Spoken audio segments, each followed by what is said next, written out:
With Jumping Sumo, you can record videos and take pictures. Press Photo button to take snapshot. The photos are saved in the Jumping Sumo memory.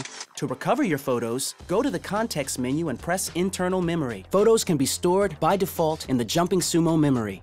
Select the photos that you wish to save and then press Transfer to add them to the gallery. With Jumping Sumo, you can record videos. You need to connect a micro USB key on the head like this. Click on the icon Record like this to record a video. Download your videos and photos from the photo gallery via Wi-Fi directly onto your smartphone or tablet. Select the video or image you want to save and click Download.